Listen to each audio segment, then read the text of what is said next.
नमस्कार, मी अनुश्री करंदीकर. नम्मा होमिओपॅथी आरोग्य संजीवनी या विशेष कार्यक्रमात तुमचं सगळ्यांचं अगदी मनापासून स्वागत. या कार्यक्रमामध्ये आजचा जो आपला विषय आहे तो म्हणजे व्हेरिकोज वेन्स. व्हेरिकोज वेन्स म्हणजे एक्झॅक्टली काय आहे, त्याची लक्षणं, कारणं आणि त्याचबरोबर नम्मा होमिओपॅथीमध्ये त्याच्यावरती असलेल्या विविध उपचार पद्धती, या संपूर्ण अनुषंगाने या विषयावरती मार्गदर्शन करण्याकरता आपल्या सोबत आलेले आहेत डॉक्टर प्रणाली. डॉक्टर, कार्यक्रमामध्ये तुमचं अगदी मनापासून स्वागत. नमस्कार. डॉक्टर प्रणालीबद्दल सांगायचं झालं तर ते स्वतः गेल्या 3 वर्षांपासून नम्मा होमिओपॅथीमध्ये होमिओपॅथिक कन्सल्टंट म्हणून काम करतात आणि व्हेरिकोज वेन्स हा विषय आपल्याला आज ते समजावून सांगणार आहेत. त्यामुळे आपण थेट त्यांच्याकडे जाऊया आणि आजच्या विषयाला सुरुवात करूया. तर डॉक्टर, व्हेरिकोज वेन्स हा विषय आज आपण प्रेक्षकांसमोर घेऊन आलेलो आहे. सामान्य प्रेक्षकांना किंवा सामान्य लोकांना कळेल अशा भाषामध्ये आपण काय सांगू शकाल, एक्झॅक्टली व्हेरिकोज वेन्स म्हणजे नेमकं काय? व्हेरिकोज वेन्स हा रक्तसंचारा निगडीत आजार आहे. म्हणजे तो आपल्या सर्क्युलेटरी सिस्टीमशी रिलेटेड आजार आहे. आपली सर्क्युलेटरी सिस्टीम ही फार मोठी आहे. या सर्क्युलेटरी सिस्टीममध्ये कुठले कुठले कंपोनंट्स आहेत आपण आधी ते जाणून घेऊयात. सर्क्युलेटरी सिस्टीममध्ये हार्ट म्हणजे हृदयाशिवाय आपल्या धमन्या म्हणजे आर्टरीज असतात आणि वेन्स ज्याला आपण सामान्य भाषेत शिरा असं आपण म्हणतो. हृदयातून शुद्धीकरण झाल्यानंतर संपूर्ण रक्त संपूर्ण शरीराकडे हे धमन्यांद्वारे किंवा आर्टरीजद्वारे पुरवले जाते. शिवाय जेव्हा हे अशुद्ध रक्त शुद्धीकरणासाठी हृदयाकडे येते ते शिरांद्वारे किंवा वेन्सकडे हृदयापर्यंत येत असते. ही जी संपूर्ण प्रक्रिया आहे अशुद्ध रक्त हृदयाकडे शुद्धीकरणासाठी येण्याची, ही संपूर्ण प्रक्रिया ही गुरुत्वाकर्षण शक्तीच्या विरोधात चालू असते. म्हणजे ही अगेन्स्ट द ग्रॅव्हिटेशनल फोर्स चालू असणारी प्रोसेस आहे. ही प्रोसेस सुरळीत व्हावी यासाठी शिरांमध्ये वाल्व्सचा समावेश असतो. या असतात नॉन रिटर्निंग वाल्व्स, जेणेकरून हे रक्तसंचार हा व्यवस्थित व्हावा आणि रक्त हे परत खाली येऊ नये याच्यासाठी ह्या वाल्व्सचा समावेश असतो. अनेक कारणांमुळे ह्या वाल्व्स वीक व्हायला लागतात आणि वाल्व्सची जी आहे तिथे डिफॉर्मिटी व्हायला सुरुवात होते आणि रक्त त्याच ठिकाणी साकाळायला सुरुवात होते. याच्यामुळे पायावर, शरीराच्या खालच्या भागांवर आपल्याला हिरव्या निळसर शिरा दिसायला सुरुवात होते. यालाच आपण सामान्य भाषेत व्हेरिकोज वेन्स असं म्हणतो. कित्येकदा लोकांना व्हेरिकोज वेन्सच्या लक्षणांची जाणीवही होत नाही, कारण की याचा त्रास हा मोस्टली पेनलेस असतो आणि त्यामुळे बरेच लोकांना या त्रासाची माहितीही इतकी नाही आहे. म्हणून आपण व्हेरिकोजचा सखोल अभ्यास करून आणि नेमका हा त्रास कसा आहे तो जाणून घेऊयात. तर डॉक्टर, आपण व्हेरिकोज वेन्स बद्दल समजून घेतोय आणि आता आपल्याला जे प्रेक्षक पाहत आहेत त्यांच्याही काही प्रश्न आहेत, त्यांच्याही समस्या आहेत. आपण त्यांच्याकडे जाऊया आणि त्यांच्या समस्या काय आहेत नेमक्या त्या जाणून घेऊया, त्यांना मार्गदर्शन करूया. आपल्यासोबत आता एक कॉलर जोडले गेलेले आहेत. बोला, काय समस्या आहे तुमची? नमस्ते, माझं नाव प्रकाश आहे. माझं वय 55 आहे. माझं 8 तास उभं राहून काम असतं. त्याच्यामुळे मला व्हेरिकोज वेन्स झाला, त्याच्यानंतर अल्सर पण झाला. त्याच्यानंतर आता 1 वर्षापूर्वी त्याचं ऑपरेशन पण झालं. ऑपरेशन झाल्यानंतर 6 महिने मला बरं वाटलं.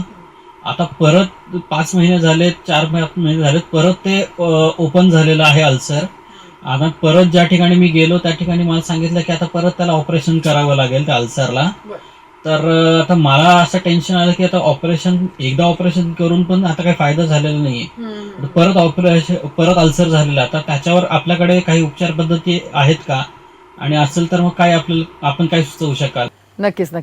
तर डॉक्टर ते जसं म्हणतायत तसं की वारंवार त्यांना वाटतं सर्जरीज आता करायला लागते आणि एकूणच तो प्रकार वाढत चाललाय, मला वाटतं कॉम्प्लिकेट होत चाललाय. काय त्यांना आपण मार्गदर्शन करू शकतो?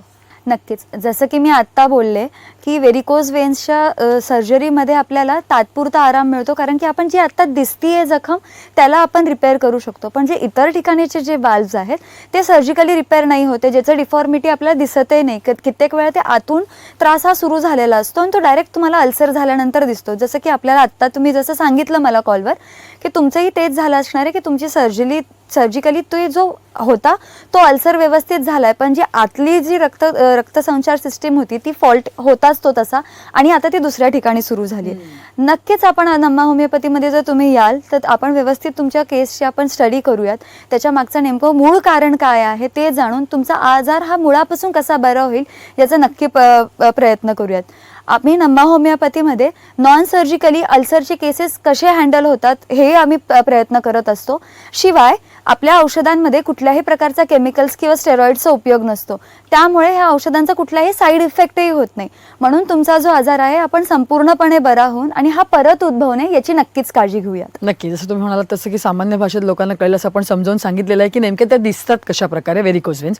तर त्या अनुषंगाने मला तुम्हाला विचारायचं आहे की आता व्हेरिकोज वेन्स ज्या माणसांना दिसतात किंवा येतात, दिसायला लागतात, त्याच्या मागची नेमकी कारणं काय असू शकतात, त्याविषयी काय सांगाल? व्हेरिकोज वेन्स हा जसं आता मी सांगितलं की हिरव्या आणि निळसर दिसणाऱ्या या वळणाच्या शिरा आहेत ज्या संपूर्ण शरीराच्या खालच्या भागात दिसू लागतात. ह्या पायांवर, पोठऱ्यांवर तुम्हाला कुठेही ह्या दिसू शकतात.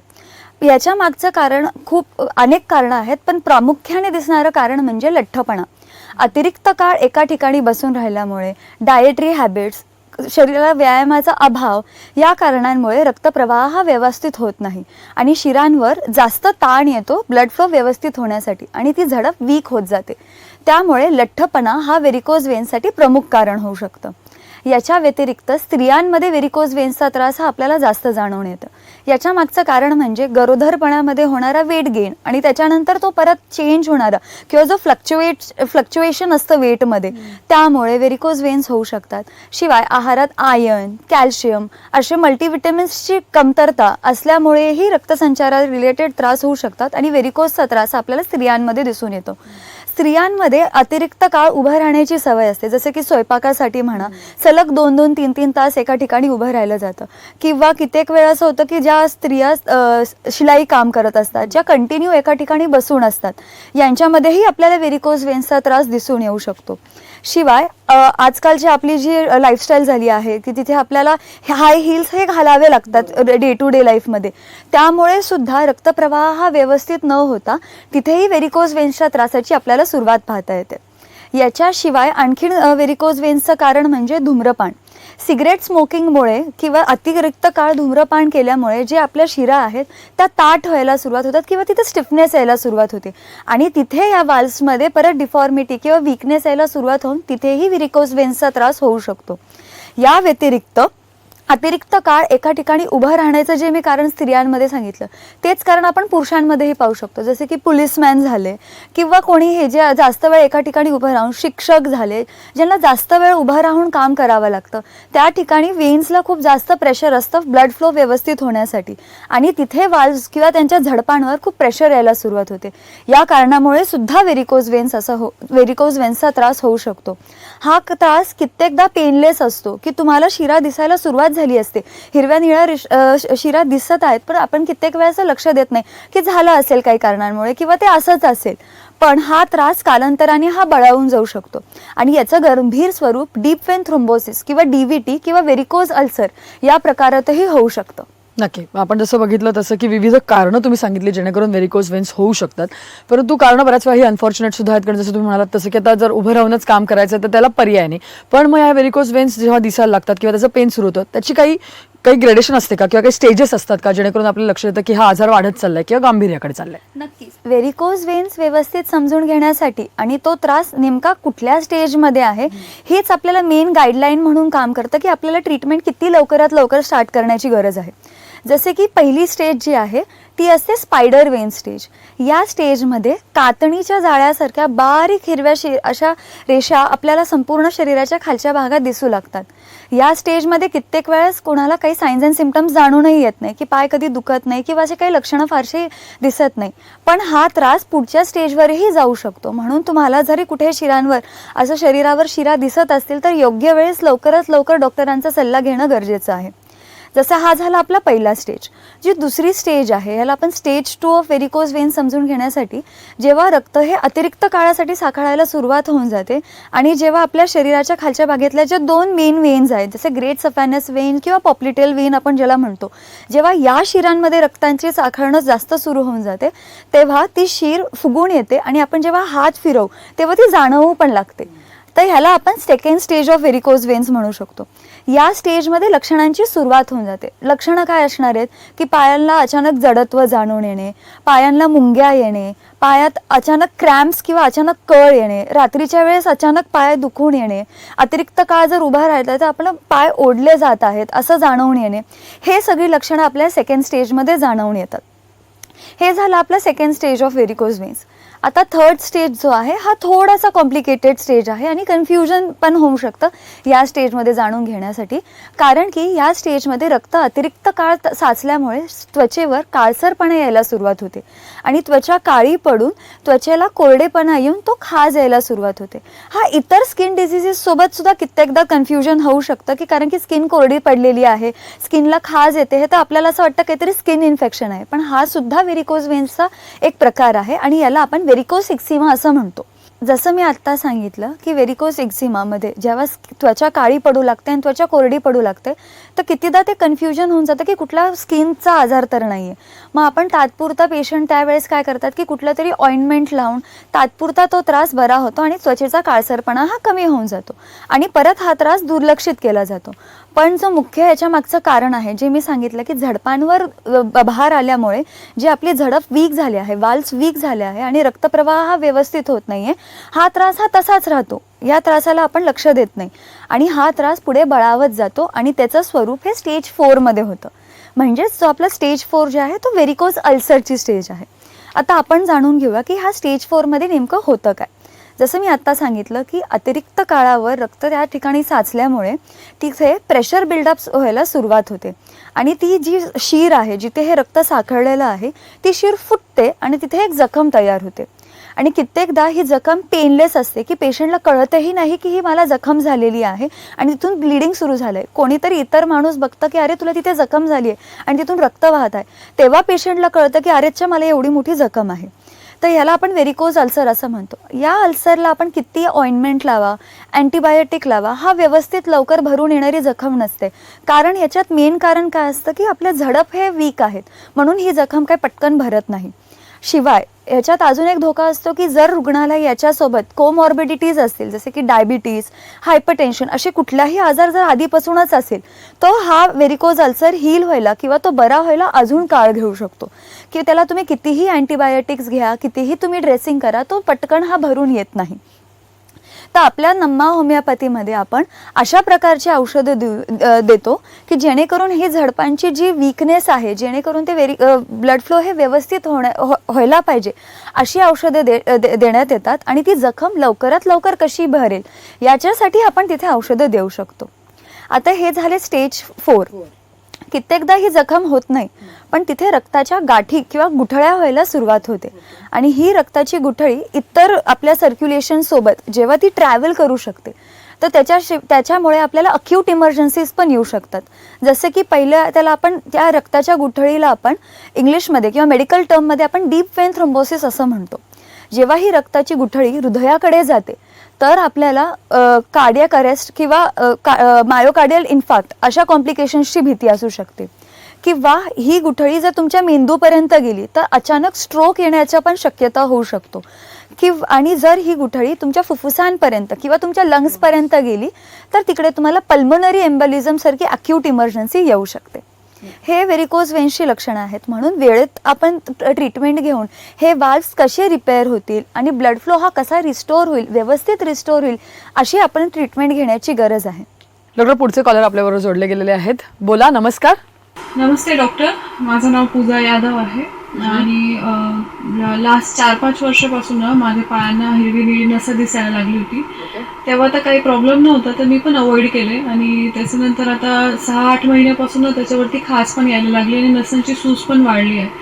तर त्याच्याकरता मी दाखवले होते डॉक्टरना, त्यांनी मला ऑइंटमेंट वगैरे दिले होते आणि त्याच्याने थोडाफार आराम पडला. पण मला आता प्रोग्राम बघतानाच असं वाटलं की हे व्हेरिकोज वेनचा प्रकार होऊ शकते. तर त्याच्याकरता नमा होमिओपॅथीकडे काही सोल्युशन अवेलेबल आहे तर त्याची माहिती द्या प्लीज. नक्कीच पूजा, मला वाटतं त्यांचा प्रश्न कळलाय आपल्याला. डॉक्टर काय सांगाल त्यांना? जसं त्यांनी आपल्याला सांगितलं आहे की हा त्यांना तुम्हाला व्हेरिकोज वेन्सची सुरुवात झालेली होती. जसं तुम्ही मागे सांगितलं की तुम्हाला हिरव्या निळ्या शिरांची दिसायला सुरुवात झालेली, तर हा व्हेरिकोज वेन्सचाच त्रास आहे आणि तो सध्या स्टेज 3 मध्ये, म्हणजे जसं मी आधी सांगितलं की हा व्हेरिकोज एक्झिमामध्ये गेलेला आहे. ऑइंटमेंटने तुमची फक्त त्वचेची काळसरपणा जी आहे तो तात्पुरता हा बरा झाला असेल, पण आता गरज आहे की तुमची सर्क्युलेटरी जो पॉवर आहे जी कमी झाली आणि ज्याच्यामुळे हा व्हेरिकोजचा त्रास तयार झालेला आहे तो त्रास मुळापासून नीट करणं असणं तितकंच गरजेचं आहे. तुम्ही नक्कीच आमच्या कुठल्याही शाखेला व्हिजिट द्या. मग आपण तुमच्या केसला व्यवस्थित स्टडी करून त्याच्यानुसार नेमकं कारण काय आहे याचा सखोल अभ्यास करून त्याला आपण नक्कीच ट्रीटमेंट देऊयात आणि हा आजार पुढच्या स्टेजला किंवा कॉम्प्लिकेशनच्या स्टेजपासून जाण्यापासून थांबवून याच स्टेजला थांबवून तुमचा आजार संपूर्णपणे बरे करण्याचा आपण प्रयत्न करू.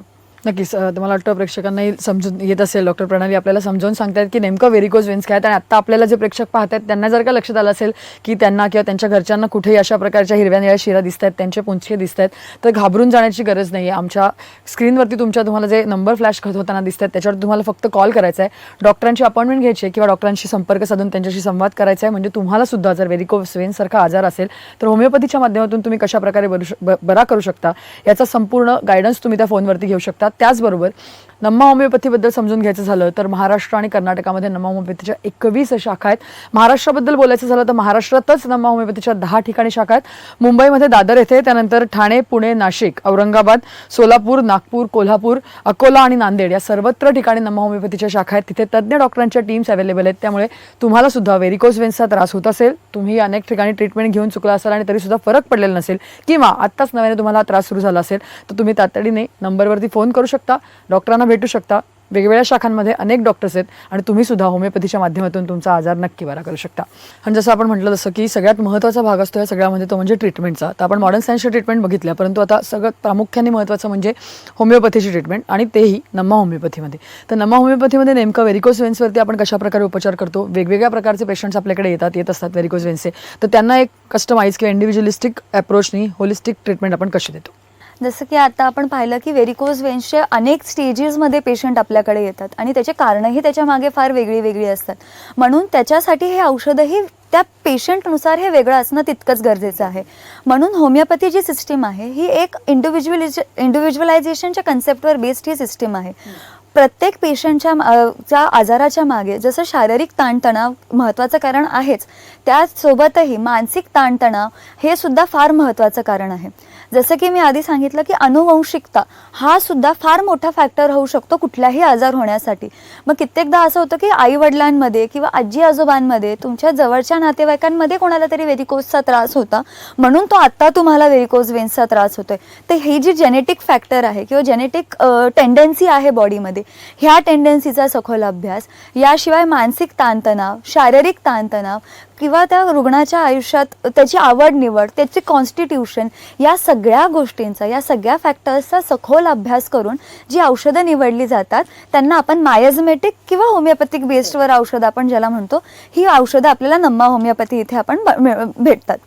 याच्याशिवाय जी आहे इम्युनोजेनिक म्हणजे काय, कुठलाही आजार हा संपूर्णपणे तेव्हाच बरा होऊ शकतो जेव्हा आपली इम्युनिटी किंवा आपली रोगप्रतिकारक शक्ती त्या आजाराला तितक्याच खणखरपणे किंवा तितक्याच ताकदीने त्या आजाराला सामोरे जाऊ शकते, डिफेन्स बॅक किंवा फाईट बॅक करू शकते. आणि आजकाल आपण जशी लाईफस्टाईल पाहत आहोत, सगळ्या गोष्टी लाईफस्टाईल, खाद्य संस्कृती ही सगळी बदलत चालल्यामुळे इम्युनिटी ही खूप वीक होत चालली आहे आजकाल. जो आजार व्हेरिकोजचा आधी 40च्या काळात आपल्याला दिसून यायचा, पण तो आता यंग एज ग्रुपमध्ये सुद्धा हा व्हेरिकोजचा त्रास सुरू झाला आहे. याचं कारण काय आहे की इम्युनिटी फार वीक होत चालली आहे आजकाल. तर नम्मा होमिओपॅथीमध्ये आपण अशी इम्युनोजेनिक मेडिसिन जेणेकरून इम्युनिटी बिल्डअप होईल आणि अशा आजारांचा प्रोग्रेस न होता आजार त्याच स्टेजला थांबून आणि आजार लवकरात लवकर संपूर्णपणे कसा बरा होईल याची आपण नक्कीच दक्षता घेऊ शकतो. नक्की. आणि जसं आपण डॉक्टर आता म्हणतोय की आपण नम्मा होमिओपॅथीमध्ये अशा प्रकारे ट्रीटमेंट देतो की होमिओपॅथीच्या माध्यमातून ह्या सगळ्या ट्रीटमेंट ज्या सेफ आहेत, ज्याला साईड इफेक्ट नाही. परंतु मग प्रेक्षकांचा पुढचा प्रश्न असतो किंवा पेशंटला पुढचा प्रश्न जो पडतो तो म्हणजे माझा हा आजार कायमस्वरूपी बरा होईल का. तर व्हेरिकोज वेन्सच्या बाबतीत हे शक्य? हो, नक्कीच. आता अजून एक कन्सेप्ट जी महत्त्वाची आहे ते म्हणजे आजाराचं स्वरूप बदलत्या काळानुसार हा बदलत चालला आहे. जसं की सांगितलं की व्हेरिकोज वेन्सच्या त्रासात आपण मॉडर्न सायन्समध्ये बघतो तर काही फारसे उपाय आपल्याला दिसत नाहीत की वाल्व्सचे फक्त रिपेअर होते. पण हा त्रास पुन्हा होऊ नये त्याच्यासाठी फार महत्त्वाचं काय आहे की ते वाल्व्स पूर्णपणे बरे झाले पाहिजे. जेव्हा ते वाल्व्स पूर्णपणे बरे होतील तेव्हाच सर्क्युलेशन तुमचं रिएस्टॅब्लिश होऊन हा त्रास परत होणार नाही. तर आपलं जे औषध आहे हे 6th जनरेशन पद्धतीचं औषध आहे की ते त्या लेवलला जाऊन की तुमच्या वाल्व्सची स्ट्रेंथ वाढवण्यासाठी आणि ब्लड सर्क्युलेशन परत रिस्टोअर होण्यासाठी आणि जी त्रास आत्ता दिसतोय, ज्या शिरांवर तुम्हाला त्रास होतोय त्याच्यासोबत इतरही ज्या तुमच्या शिरा आहेत ज्यांच्यावर तुम्हाला आत्ता मे बी लक्षणं नाही दिसत आहेत ते आता तितक्या सुजल्याही नाही आहेत, पण तिथे त्रासाची सुरुवात झालेली आहे. ती पण स्टेज तिकडेच थांबून, हा त्रास आपण तिथल्या तिथेच थांबून आणि परत दुसरीकडे हा त्रास उद्भवू नये याची आपण काळजी घेऊ शकतो. आणि एकदा जर तो वाल्व परत रिपेअर झाला तर तो परत तसा त्रास उद्भवू नये म्हणून त्याच्यासाठी पण आपण औषधं देऊ शकतो. नक्कीच डॉक्टर, म्हणजे आपण जसं सुरुवातीला म्हणलं होतं तसं की विषय छोटासा जरी असला किंवा हा आजार जरी असं दिसताना जरी असं वाटलं असला की अगदी छोटासा आहे तरी पण गंभीर स्वरूप धारण करू शकतो. त्यामुळे मला वाटतं योग्य वेळेला ह्याच्यावर उपचार करणंच गरजेचं आहे. आणि प्रेक्षक तुम्ही सुद्धा हे समजून घेणं गरजेचं आहे की व्हेरिकोज वेन्स हे दुर्लक्ष करण्यासारखं नाही आहे, त्याचं गंभीर स्वरूप धारण करता येण्यासारखं आहे. त्याच्यामुळे तुमच्यावरती ही वेळ येऊ नये याकरता मात्र तुम्हाला वेळीच लक्ष देणं गरजेचं आहे. होमिओपॅथीच्या माध्यमातून नमा होमिओपॅथीमध्ये तुम्ही जर का आलात तर हा आजार संपूर्णपणे बरा होऊ शकतो आणि डॉक्टरांनी सांगितलं तसं तुम्ही एक चांगलं आयुष्य जगू शकता. त्यामुळे लवकरात लवकर तुम्ही जे स्क्रीनवरती नंबर फ्लॅश होतात त्याच्यावरती फोन करा, डॉक्टरांची अपॉइंटमेंट घ्या, डॉक्टरांना भेटा, आपला आजार समजावून सांगा आणि त्यांच्याकडनं लाईन ऑफ ट्रीटमेंट समजून घ्या आणि एक चांगल्या आयुष्याला तुम्ही सुरुवात करू शकता. त्याचबरोबर मी तुम्हाला पुन्हा एकदा सांगू इच्छिते की महाराष्ट्र आणि कर्नाटकात मिळून नमा होमिओपॅथीचे 21 ठिकाणी शाखा आहेत. त्यामुळे तुम्हाला घाबरायची गरज नाही. तुम्ही आता हा शो कुठूनही बघत असाल तर तुम्ही नमा होमिओपॅथीपर्यंत पोहोचू शकता. महाराष्ट्रामध्येच 10 ठिकाणी नमा होमिओपॅथीच्या शाखा आहेत. जर का महाराष्ट्रात म्हणायचं झालं तर मुंबईमध्ये दादर येथे, त्याचबरोबर ठाणे, पुणे, औरंगाबाद, नाशिक, सोलापूर, कोल्हापूर, नागपूर, अकोला आणि नांदेड अशा प्रकारे सर्वत्र नमा होमिओपॅथीच्या शाखा आहेत. तिथे तज्ज्ञ डॉक्टरांच्या टीम्स आहेत. त्याच्यामुळे तुम्ही लवकरात लवकर त्यांच्याशी संपर्क साधू शकता आणि सगळे आपले आजार नक्कीच होमिओपॅथीच्या माध्यमातून सेफली दुरुस्त देखील करू शकता. तर डॉक्टर तुम्ही आज इथे आलात आणि या सगळ्या संपूर्ण विषयावरती एवढं छान मार्गदर्शन आमच्या प्रेक्षकांना केलं त्याबद्दल धन्यवाद. तर या विषयासह नमा होमिओपॅथी आरोग्य संजीवनी या विशेष कार्यक्रमामध्ये आता आम्ही इथेच थांबतोय. नमस्कार. पुण्यालाच राहणारे रोहित दत्तात्रय रावळ यांना व्हेरिकोवेन्सचा वेदनादायी त्रास होता. सिक्युरिटी गार्ड म्हणून काम करताना त्यांना 8 तास उभं राहावं लागायचं, त्यामुळे त्रास व्हायचा. पण नमा होमिओपॅथी मधल्या 1.5 वर्षांच्या उपचारादरम्यान त्यांच्या पायाच्या जखमा पूर्ण बऱ्या झाल्या आहेत. 68 वर्षांचे गजानन गारदी यांनाही व्हेरिकोज वेन्सचा त्रास होता. पायाला सूज यायची, गोळे यायचे, पायाच्या शिरा लालसर, निळसर, काळसर पडल्या होत्या. या आजारामुळे त्यांना चालता येईनासं झालं. नमा होमिओपॅथीमध्ये उपचार सुरू केल्यानंतर वर्षभरात त्यांची व्हेरिकोज वेन्सच्या त्रासातून सुटका झाली. नमा होमिओपॅथी आरोग्य संजीवनी.